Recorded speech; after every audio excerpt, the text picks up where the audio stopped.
And so to stage 20 on La Vuelta, the one everyone has been waiting for.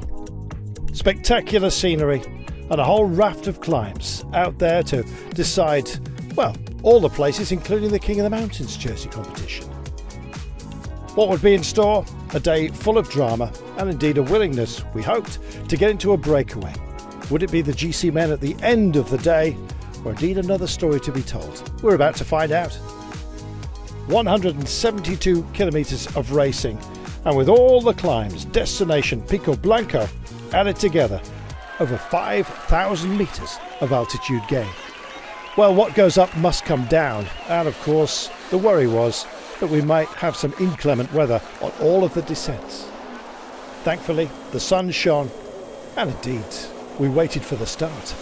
Even after the flag, it was pensive, very, very emotional, I think, amongst everybody. Fatigue surely must have set in, and so it was finally we got ourselves a breakaway. 10 riders up the road, and a quality group it most certainly was. As usual, Castrillo was there with his ungainly style, and so too on board were Jay Vine and Marc Soler in the King of the Mountains competition. And indeed it was between those two, locked at the beginning of the day on equal points, that would duke out the mountains points as they came. Jay Vine first to take a march, and we thought that after the minor climbs went the way of him, that Marc Soler maybe was there to seed the polka dot jersey. Meanwhile, down in the valleys, it was Ineos Grenadiers that were doing some work, and as we came back, Marc Soler decided to do some of his own. Unpredictable at the best of times, off he went to take mountains points and retake the jersey. It swung between himself and Jay Vine almost constantly throughout the day.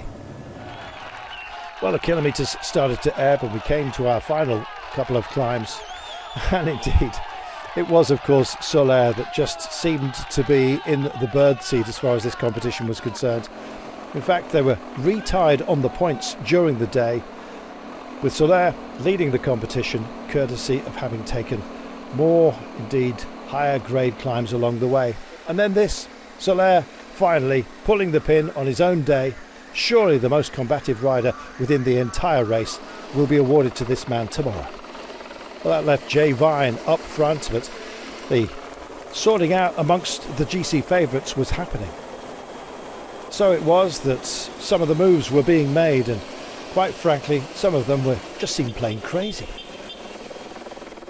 Sivakov made a move. Eddie Dunbar was very much within the vanguard as well. And indeed, Jay Vine had dropped back to be caught by those GC men, and that indeed became the front of the race effectively. Sivakov pushing on. Mountains points, but bonus seconds up for grabs as well, and Mas wanted some of those. Would Vine, who was still part of this group, get up for any points at all? He needed 2 at this point, and got them. Brilliant work.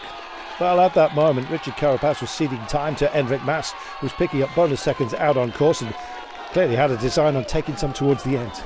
On to our final climb then, and Sivakov had a margin.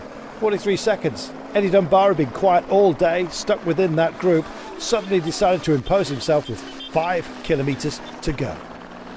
Well, such was the deficit for Dunbar in the overall standings. He had just a little bit of leeway. But with so much at stake for those behind, now Primož Roglič, after several of his teammates found themselves out of the race. Nico Dens, Patrick Gamper, both with fatigue apparently, and Martinez also out with Vlasov fading. It left Dunbar out front and Roglič chasing on. Would he possibly manage to put some space between himself and the GC men? Meanwhile, Dunbar was with Sivakov. They were riding together, sharing the duties. Dunbar flicking elbows out, but in the end, he just decided to roll for the line. As you can see, there were a couple of bridges that were trying to get involved. David Gaudu was up towards the front, so was Urko Barade at this point. And this was when Mas had a look behind, looked into the face of Richard Carapaz, and then decided that he needed to kick on. Starting to bridge over, Barade went for it, rounded the now fading Sivakov, with of course Dunbar still up front. Roglič then joined the fray. Now isolated due to the attrition of his teammates, it was always going to be down to all the favourites against each other. But favourite for the day at this point remained Eddie Dunbar. Long shadows, and he's cast a big one during this race. There were a few flyers. Landa decided to try his hand as well very late on, but faded to naught. T-Rex-QuickStep had done a lot of work for him throughout the valleys and some of the downhill sections as well. Dunbar taking his second win of this Vuelta in spectacular fashion. And behind, Enric Mas finding just a little bit of gap between himself and, of course, his nemesis out there. Not Roglic across the line, but Carapaz, who lost further ground today. Baradi coming over.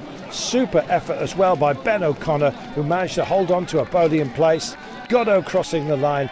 Landa, who'd faded to this position. Joy unbridled for the Irishman. And trust repaid for Jayco's team owner. What an amazing day. Fabulous day for Ireland. Wonderful day for, well, so many. Ben O'Connor, so brave. And indeed, of course, Primož Roglic in the lead of this race. Dunbar, 2 stage wins to his name, finishing in front of Mas, Roglic, Carapaz, Barade, O'Connor, Godou, Landa, you name them, they were here. Fabulous King of the Mountains band. Jay Vine with a huge smile. 78 points, just 2 clear of his teammate Marc Soler. Chapeau to the entire team, well fought. Primož Roglic is, of course, our glorious leader, carrying over 2 minutes of an advantage into the final day in Madrid. Ben O'Connor in second place, just 9 seconds to the good of Enric Mas. Richard Carapaz now 49 seconds behind the podium. And so it is that we come to this. Madrid beckons, just 24.6 kilometres, the time trial, a race of truth. And the truth is, this race has been amazing. Will there be any changes? Let's find out tomorrow. We'll see you then.